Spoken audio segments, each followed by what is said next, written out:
अहिल्यानगर जिल्ह्यातील ताजा घडामोडी बघण्यासाठी आजच रोखोक या वृत्तवाहिनीला सबस्क्राईब करा, लाईक करा आणि शेअर करा। कोपरगाव तालुक्यात गेल्या अनेक दिवसांपासून वाळू माफियांचा हौदस सुरू असून प्रशासनाचा कोणताही धाक उरलेला नाही की काय अशी गंभीर परिस्थिती निर्माण झाली आहे। गोदावरी नदीपात्रातून सर्रास सुरू असलेला अवैध वाळू उपसा रोखण्यात यंत्रणा अपयशी ठरत असल्याचे चित्र सध्या दिसून येत आहे। यापूर्वी आमदार आशुतोष काळे यांनी वरिष्ठ पातळीवर निवेदन देत वाळू माफियांवर कठोर कारवाई करण्याची मागणी केली होती। मात्र काही काळ शांतता राहिल्यानंतर पुन्हा एकदा वाळू माफियांनी डोके वर काढले असून अवैध वाळू उपसा जोरात सुरू आहे।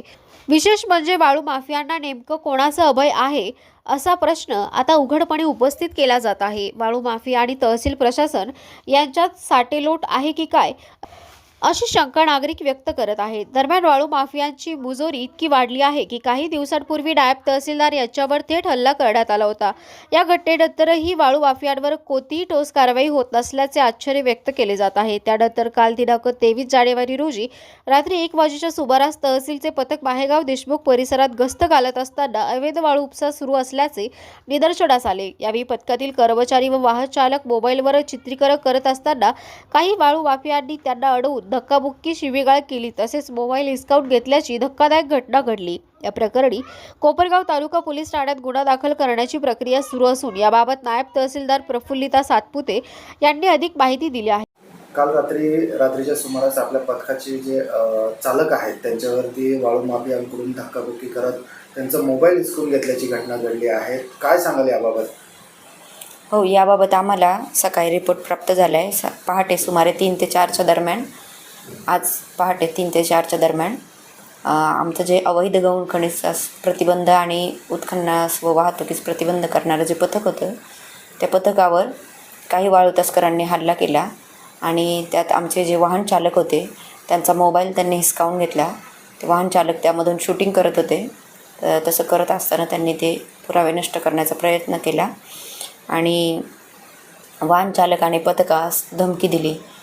तर असा प्रकार घडलेला आहे आणि त्याबाबत आम्ही कायदेशीर कारवाई करत आहोत। वेळोवेळी पथकावरती वाळू माफियांकडनं हल्ले केले जातात, धमकावले जातात, यावरती तुम्ही काही ठोस नियंत्रण करणार आहे की नाही?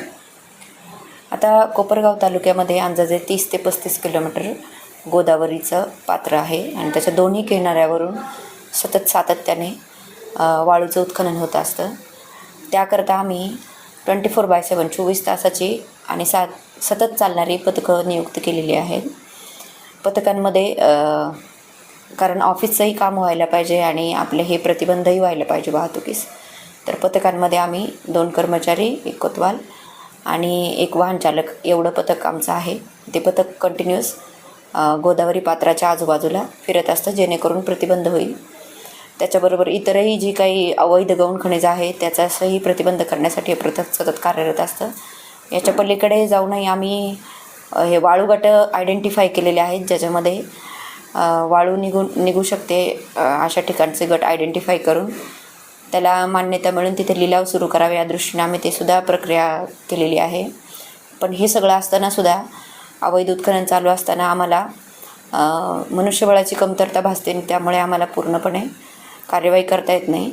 त्याचबरोबर आमच्या पथकाच्या गाडीमध्ये सातत्यानं काही लोक राहतात जेणेकरून आमची गाडी कुठं फिरते हे त्यांना लोकेशन सतत कळत राहतात आणि त्यामुळे आम्हाला ठोस कारवाई करायला अडथळा निर्माण होतो।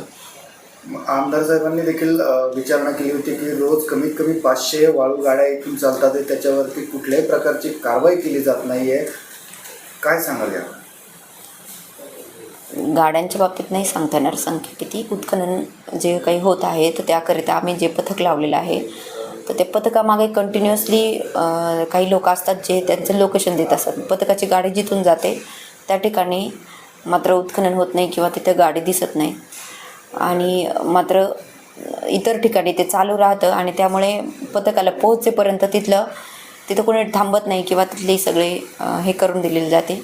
असे असतानाही आम्ही जर का वाळू साठे सापडले तर आम्ही त्या वाळू साठ्यांचा पंचनामा केलेला आहे, वेळोवेळी लिलावामार्फत ती वाळू विकलेली आहे आणि आमचा 100% प्रयत्न आहे की कोपरगाव तालुक्यातील अवैध वाळू उत्खनन नास आणि वाहतुकीस प्रतिबंध व्हावा याकरता आम्ही प्रयत्नशील आहोत।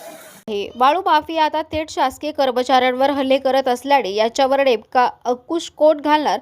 तहसील प्रशासन व वरिष्ठ अधिकारी ठोस उपाययोजना करतील का? गोदावरी नदी पात्रातील अवैध वाळू उपसा थांबेल का? असे अनेक प्रश्न अद्याप अनुत्तरित आहेत. दरम्यान काल आमदार आशुतोष काळे यांनी प्रांताधिकारी माणिक आहेर व तहसीलदार महेश सावंत यांची तातडीची बैठक बोलावली होती. या बैठकीत आमदार काळे यांनी अधिकाऱ्यांना चांगलेच खडेबोल सुनावल्याची माहिती आहे. मात्र आता तरी तहसील यंत्रणा आणि वरिष्ठ अधिकारी ठोस कारवाई करतील का?